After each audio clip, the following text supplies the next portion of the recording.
નમસ્કાર દર્શક મિત્રો, સ્વાગત છે તમારું ગુજરાત ખબર ચેનલમાં। આ વર્ષના ચોમાસાને લઈને ભારતીય હવામાન વિભાગ દ્વારા મોટી આગાહી કરવામાં આવી છે। આવનારું ચોમાસું કેવું રહેશે અને ગુજરાતમાં આ વર્ષે ચોમાસું ક્યારે શરૂ થશે તેને લઈને માહિતી આપવામાં આવી છે। સાથે જ ગુજરાતના કયા વિસ્તારો અને દેશના કયા વિસ્તારોમાં કેટલો વરસાદ પડશે તેને લઈને પણ માહિતી આપવામાં આવી છે।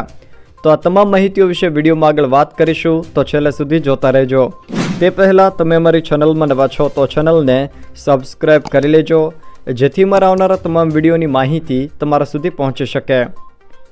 ભારતીય હવામાન વિભાગ દ્વારા આ વર્ષના ચોમાસાને લઈને મોટી આગાહી કરવામાં આવી છે, જેમાં તેઓએ જણાવ્યું છે કે ગુજરાતમાં આ વખતે ચોમાસામાં સરેરાશ કરતાં વધારે વરસાદ થવાની શક્યતા છે। ભારતના હવામાન વિભાગે ચોમાસાનું પૂર્વાનુમાન રજૂ કરતાં કહ્યું છે કે આ વર્ષે દેશમાં ચોમાસામાં સારો વરસાદ થશે। આ વર્ષના ચોમાસાના પૂર્વાનુમાનમાં ભારતના હવામાન વિભાગે જણાવ્યું છે કે જૂન મહિનાથી શરૂ થતા અને 4 મહિના સુધી ચાલતી આ વરસાદી સિઝનમાં સરેરાશ કરતાં વધારે વરસાદ પડવાની શક્યતા છે। જોકે આ પહેલાં ભારતની ખાનગી હવામાન એજન્સી સ્કાયમેટે પણ આગાહી કરતાં કહ્યું હતું કે ભારતમાં આ વર્ષે ચોમાસું સામાન્ય રહેશે અને 4 મહિનાની લાંબા ગાળાની સરેરાશમાં દેશભરમાં 103% જેટલો વરસાદ થવાની શક્યતા છે, એટલે કે ચોમાસું સારું રહેવાની શક્યતા છે। હવામાન વિભાગે 15 જૂનના રોજ જારી કરેલા પૂર્વાનુમાનની સાથે એક નકશો પણ જારી કર્યો છે। તે પ્રમાણે કયા રાજ્ય અને કયા વિસ્તારોમાં કેટલો વરસાદ થશે તેની માહિતી પણ આપે છે। જોકે મે મહિનામાં ફરીથી હવામાન વિભાગ ચોમાસાનું અપડેટ પૂર્વાનુમાન જારી કરશે। ભારતમાં સામાન્ય રીતે ચોમાસાની શરૂઆત કેરળથી થાય છે અને 1 જૂન દેશમાં ચોમાસું બેસવાની અધિકારિક તારીખ છે। કેરળમાં ચોમાસું શરૂ થયા બાદ ગુજરાત સુધી પહોંચતા સામાન્ય રીતે 15 થી 20 દિવસ જેટલો સમય લાગે છે। હવામાન વિભાગ અનુસાર ભારતમાં આ વર્ષે જૂનથી લઈને સપ્ટેમ્બર એમ 4 મહિનાના લાંબા ગાળા દરમિયાન 105% જેટલો વરસાદ થવાની શક્યતા છે, એટલે કે દેશમાં સરેરાશ કરતાં પણ વધારે વરસાદ થવાની શક્યતા છે।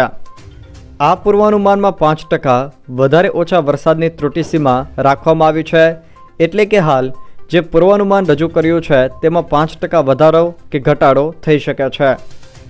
ચોમાસાના 4 મહિના દરમિયાન જો 96%થી લઈને 104% સુધી વરસાદ થાય તો તેને સામાન્ય ચોમાસું કહેવામાં આવે છે, એટલે કે સરેરાશ જેટલો વરસાદ થતો હોય છે। જો 104% કરતાં વધારે વરસાદ થાય તો તેને સરેરાશ કરતાં વધારે એટલે કે ખૂબ જ સારું ચોમાસું ગણવામાં આવે છે। હવામાન વિભાગે જારી કરેલા નકશા પ્રમાણે આગામી ચોમાસામાં ગુજરાતમાં સરેરાશ કરતાં વધારે વરસાદ થવાની પણ શક્યતા છે। હવામાન વિભાગના કહેવા પ્રમાણે 59% જેટલી એવી શક્યતા છે કે આ વર્ષે દેશના મોટાભાગના વિસ્તારોમાં સરેરાશ કરતાં વધારે વરસાદ થશે। જ્યારે ગુજરાતના ચોમાસાને લઈને પણ હવામાન વિભાગે મોટી આગાહી કરી છે। આ વર્ષે ગુજરાતમાં ચોમાસું કેવું રહેશે અને ગુજરાતના કયા વિસ્તારોમાં કેવો વરસાદ થશે અને ગુજરાતમાં ચોમાસું ક્યારથી શરૂ થવાનો અંદાજ છે તેને લઈને પણ માહિતી આપી છે। હવે અહીંયા નકશા પ્રમાણે જોઈએ તો ભારતીય હવામાન વિભાગ દ્વારા ગુજરાતના કયા વિસ્તારોમાં કેવો વરસાદ પડશે તેની માહિતી પણ આપવામાં આવી છે, જેમાં સૌથી પહેલાં સૌરાષ્ટ્ર કચ્છની વાત કરીએ તો તે વિસ્તારોમાં કચ્છ, જામનગર, દેવભૂમિ દ્વારકા, પોરબંદર અને સુરેન્દ્રનગર આ જે જિલ્લાઓ છે તેમાં સરેરાશ કરતાં વધારે વરસાદની શક્યતા વ્યક્ત કરવામાં આવી છે। જ્યારે મોરબી, રાજકોટ, અમરેલી, ભાવનગર, જૂનાગઢ, ગીર સોમનાથ, બોટાદ આ જે જિલ્લાઓ છે તેના વિસ્તારોમાં પણ સરેરાશ કરતાં વધારે વરસાદ થવાની શક્યતા હવામાન વિભાગ દ્વારા વ્યક્ત કરવામાં આવી છે। તે સિવાય બાકી રહેતા વિસ્તારોમાં સામાન્ય વરસાદ થવાની શક્યતા વ્યક્ત કરવામાં આવી છે। હવે ઉત્તર ગુજરાતના વિસ્તારોની વાત કરીએ તો અહીંયા તમે જોઈ શકો છો તે મુજબ બનાસકાંઠા, પાટણ, મહેસાણા, સાબરકાંઠા, અરવલ્લી અને મહીસાગર આ જે વિસ્તારો છે તેમાં કેટલાક સ્થળોએ મોડલ સ્પષ્ટ સંકેતો આપતું નથી, જોકે સરેરાશ અને તેના કરતાં વધારે વરસાદ થઈ શકે છે।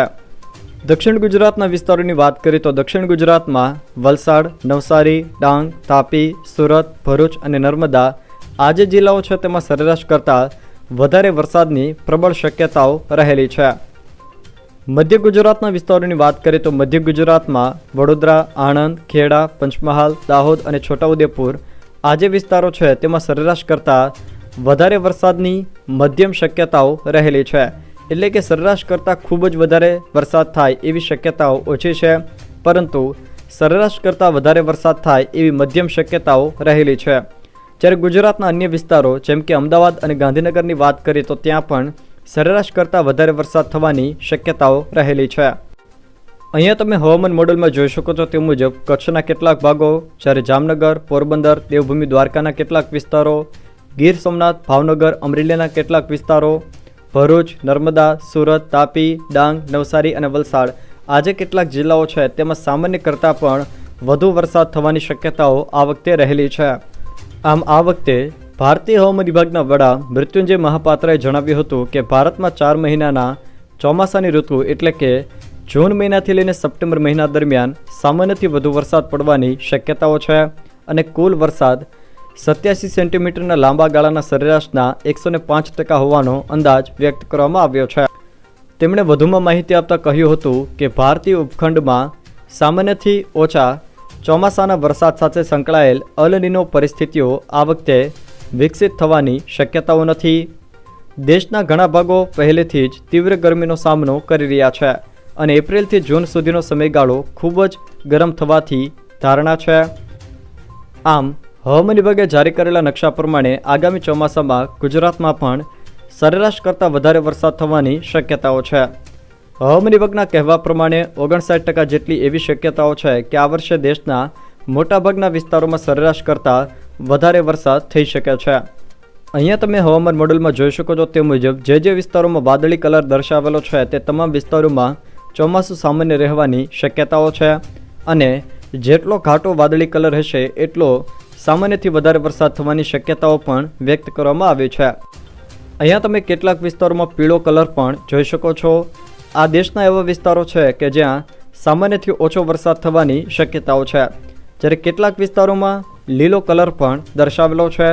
આ જે વિસ્તારો છે તેમાં સામાન્ય વરસાદ થવાની શક્યતાઓ છે, જ્યારે જે વિસ્તારોમાં વાદળી કલર દર્શાવેલો છે એ તમામ વિસ્તારોમાં સામાન્યથી વધુ વરસાદ થવાની શક્યતાઓ છે. જેટલો ઘાટો વાદળી કલર એટલો વધારે સામાન્યથી વરસાદ થવાની શક્યતાઓ રહેલી છે. જો દર્શક મિત્રો આ વિડીયો તમને પસંદ આવ્યો હોય તો વિડીયોને લાઇક કરો, તમારા મિત્રો સાથે શેર કરો અને જો તમે અમારી ચેનલમાં નવા હો તો ચેનલને સબસ્ક્રાઈબ જરૂર કરજો, જેથી મારા આવનારા તમામ વિડીયોની માહિતી તમારા સુધી પહોંચી શકે.